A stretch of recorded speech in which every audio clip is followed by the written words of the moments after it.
Hello students, good morning. मैं हूं Shashikant sir. स्वागत करता हूं आपको मैं अपने यूट्यूब के चैनल AECC ट्यूटोरियल में। आज मैं क्लास 12 BSB स्टूडेंट्स के लिए रेनबो पार्ट 2 से पोएट्री सेक्शन से 5th पोएम लेकर आया हूं, जिसका नाम है एन एपिटैफ। आज मैं इसका एक्सप्लेनेशन बताने वाला हूं। तो चलिए जानते हैं कि एन एपिटैफ का मतलब होता है क्या। पहले तो लिखा हुआ है एन एपिटैफ। एपिटैफ का मतलब होता है समाधि लेख, स्मृति लेख, या उसे हम कब्र लेख भी कह सकते हैं।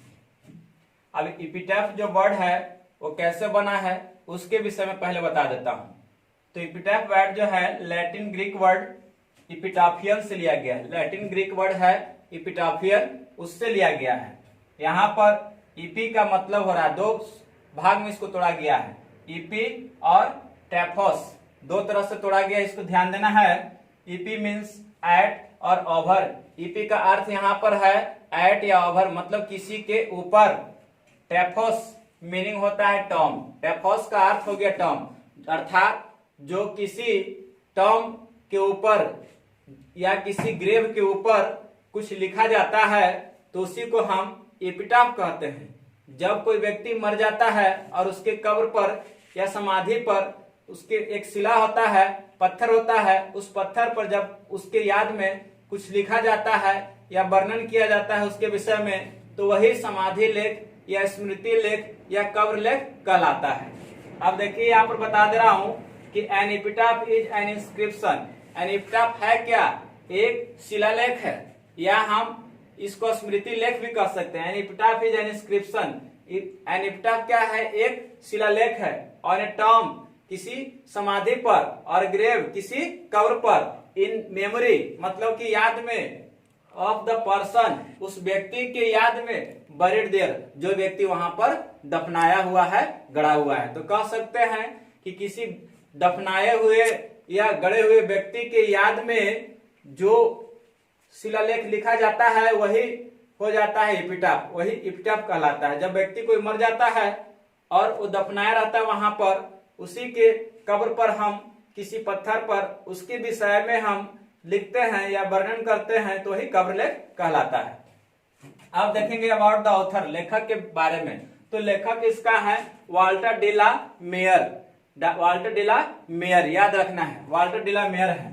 तो Walter de la Mare was born on 25th April 1873 in the village of Charlton in Kent, England। Walter de la Mare का जन्म हुआ था 25 अप्रैल को और 1873 में हुआ था, 25 अप्रैल 1873 में। और गांव का नाम था उनका चार्ल्टन इन केंट। याद रखना है चार्ल्टन इन केंट, जो इंग्लैंड में है। गांव का, विलेज का नेम था चार्ल्टन इन केंट और देश था इंग्लैंड।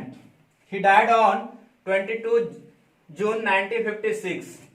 वो 22 जून 1956 को मर गए थे। इन टुकेनहैम यूके, यूनाइटेड किंगडम मर गए थे। ड्यू टू कोरोनरी थ्रोम्बिसिस, वो कोरोनरी थ्रोम्बिसिस बीमारी के चलते मर गए थे, जिसको हम कह सकते हैं हृदय रोग। क्या होता है कि हृदय रोग में उसमें जो रक्त है वेसल्स में वो सही से नहीं पास होता है, जिसके करते हार्ट अटैक हो गया था। उनको हार्ट अटैक के चलते मर गए थे। He was modern English poet, उन्हें मॉडर्न इंग्लिश पोएट कहा जाता था। शॉर्ट स्टोरी राइटर थे और नॉवेलिस्ट और उपन्यासकार भी थे। वो मॉडर्न इंग्लिश पोएट थे, शॉर्ट स्टोरी राइटर थे और साथ साथ में नॉवेलिस्ट भी थे। मॉडर्न पोएट इसलिए कहा गया क्योंकि मॉडर्न एज में उनका बर्थ हुआ था, मॉडर्न एज में लिखना शुरू किए थे, अर्थात 1500 के बाद से शुरुआत किया था। He is best known for his sensitive concern with the world of children and the world of super natural. कह रहा है कि वो बच्चों के दुनिया और अलौकिक दुनिया के संसार के, बच्चों के दुनिया, उन्हें बच्चों के दुनिया और अलौकिक दुनिया के साथ संवेदनशीलता के चिंता के लिए जाना जाता है। उन्हें बच्चों की दुनिया और अलौकिक संसार के दुनिया के संवेदनशीलता के चिंता के लिए जाना जाता है। आगे देखते हैं हिज सॉन्ग्स ऑफ चिल्ड्रन, है ना, and peacock pi depicts world of dreams. कहता है कि उनके जो गीत थे बच्चों के लिए, और पीकॉक पाई जो है वो क्या करता है, स्वप्नों के संसार को प्रदर्शित करता है, सपनों के संसार को प्रदर्शित करता है। He is also known as children poet, उनको बाल कवि के रूप में भी जाना जाता है। Some of his poems are echo, Martha and epitaph, उसमें से कुछ इनकी कविताएं हैं जिसमें है इको, मार्था और एपिटाफ। तो इसमें हम लोग यही जाने अबाउट द ऑथर के विषय में कि वाल्टर डे ला मेयर का जन्म हुआ था चार्ल्टन केंट में, और उनका जन्म हुआ था आपको 25 अप्रैल 1873 में, मृत्यु हो गया था 22 जून 1956 में, और मृत्यु का कारण था कोरोनरी थ्रोम्बिस, हृदय घात रोग से मर गए थे। और उनको बच्चों के दुनिया और अलौकिक दुनिया के संवेदनशील चिंताओं के लिए जाना जाता है।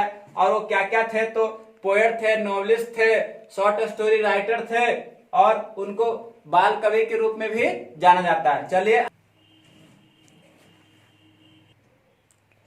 तो चलिए इसको थीम ऑफ द पोएम देखते हैं। अबाउट द पोएम के बारे में जानते हैं, कविता किस विषय में है, इस कविता का थीम क्या है। तो लिखा हुआ है the poet is writing an inscription, कवि एक अभिलेख लिख रहा है, कवि एक शिलालेख लिख रहा है। लाइक एन एपिटाफ, मतलब कब्र लेख की तरह ही कवि एक अभिलेख लिख रहा है। आफ्टर हिज बिलव्ड डेथ, अपने प्रेयसी के मौत के बाद, अपने प्रेमिका के मौत के बाद। ऑन हर ग्रेव, उसी के कब्र पर। That inscription is presented in the form of the poem, वही जो अभिलेख है, वही कब्र लेख जो है इस कविता में प्रस्तुत है। कहने का अर्थ यह हो गया कि कवि जो है अपने प्रेयसी के मौत पर लिखने लायक एक कब्र लेख लिख रहा है, वही कब्र लेख जो है इस कविता में प्रस्तुत है। मतलब वही कब्र लेख जो इस कविता के रूप में प्रस्तुत किया गया। कब्र लेख को क्या किया गया, कविता के रूप में प्रस्तुत किया गया है। और आगे कहते हैं कि द पोएट मेकस अवेयर, हमें कवि क्या करता है, रूबरू कराता है। अवेयर मतलब रूबरू कराना, जागरूक कराना। The poet makes aware in an epitaph, करा कि कब्र लेख, समाधि लेख कविता में कवि हमें जागरूक कराता है, कवि हमें रूबरू कराता है। The passing nature of human life, कहता है कि मनुष्य के जीवन में, कह रहा है कि मनुष्य के जीवन में उत्थान के बारे में बताता है। कवि जो है कविता में, एपिटाफ कब्र लेख में मनुष्य के जीवन में उत्पन्न उत्थान के बारे में परिचित कराता है। Even love and beauty are not lasting, यहाँ तक कि प्यार और सुंदरता जो है वो ज्यादा टिकाऊ नहीं है। यहाँ तक कि प्यार और सुंदरता अस्थायी नहीं है। चलिए तो हम लोग इस पोएम्स के लाइन्स को हिंदी करते हैं। लाइन को हिंदी करने से पहले मैं कुछ बताना चाहता हूँ कि कवि जो है अपने प्रेमिका के कब्र पर जाकर उसके नजदीक बैठकर उस प्रेमिका के बारे में वर्णन कर रहे हैं। तो यहाँ पर लिखा हुआ कि here lies a most beautiful lady, यहाँ पर लेटी हुई है एक सुंदर महिला, यहाँ पर लेटी हुई है एक बहुत ही सुंदर महिला। लाइट ऑफ अ स्टेप, मतलब हल्के थे उसके कदम। एंड हार्ट, हृदय। वाज सी, मतलब कि वो महिला जो थी वो दिल फेंकू थी, वो महिला को घूमने का शौक था। आई थिंक, मुझे लगता है, she was the most beautiful lady, मुझे लगता है कि वह बहुत ही सुंदर महिला थी। दैट एवर, जो कभी, was in the best country, जो कभी पश्चिमी देश में हुई होगी, जो कभी पश्चिमी देश में हुई होगी। बट ब्यूटी वैनिसेज, लेकिन सुंदरता ढल जाती है। बट ब्यूटी वैनिसेज, सुंदरता गायब हो जाती है। ब्यूटी पासेज, सुंदरता ढल जाती है। कवि कहते हैं कि सुंदरता जो है वो गायब हो जाती है, सुंदरता ढल जाती है। पासेज मतलब ढल जाती है। हाउएवर, तथापि, रेयर, बिरले, रेयर इट बी, बिरले ही बिरले क्यों ना हो, कह रहा कितना भी सुंदरता क्यों ना हो, ज्यादा से ज्यादा दुर्लभ क्यों ना हो, सुंदरता एक दिन क्या होती है, वो गायब हो जाती है, ढल जाती है, मिट जाती है। एंड व्हेन आई क्रम्बल, कभी कह रहा है कि जब मैं मर जाऊंगा, हु विल रिमेम्बर, तो कौन उसे याद करेगा, दिस लेडी, इस महिला को, ऑफ द वेस्ट कंट्री, कह रहा कि इस पश्चिमी देश की महिला को कौन उसे याद करेगा। तो कवि इस कविता के माध्यम से अपने प्रेमिका के प्रति जो विचार है उस विचार को रखते हुए यह कहते हैं कि उसकी प्रेमिका जो है पश्चिमी देशों के सबसे सुंदर महिला में से एक थी, जिसका बहुत ही घूमने का शौक था और वो शायद कवि के नजरों में वेस्ट कंट्री का सबसे सुंदर महिला होती है और कवि अभी जिंदा है तो उसे याद कर रहे हैं, लेकिन कवि को यह भी चिंता लगा हुआ है कि जब मैं ही मर जाऊंगा तो कौन उसे याद करेगा। इस कविता के माध्यम से कवि मृत्यु के, अब देखना है कि थीम क्या चलता है इस पोयम का, तो कवि ये बता रहे हैं कि इस कविता में कवि मृत्यु के सच्चाई के बारे में बताया है। कवि कहते हैं कि कितना भी सुंदर से सुंदर व्यक्ति एक दिन मर ही जाएगा। सुंदर से सुंदर व्यक्ति भी एक दिन मिट जाता है, उसकी सुंदरता मिट जाती है।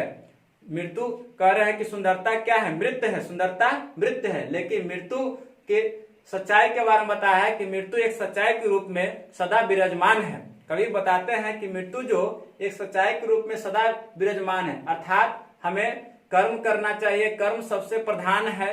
सुंदरता को कोई याद नहीं करेगा, जब तक आप हो तब तक कोई याद किया, अर्थात जब चले जाओगे तो उसे कोई याद नहीं करेगा, लेकिन अच्छे कर्म करेंगे तो उसे जरूर याद करेगा।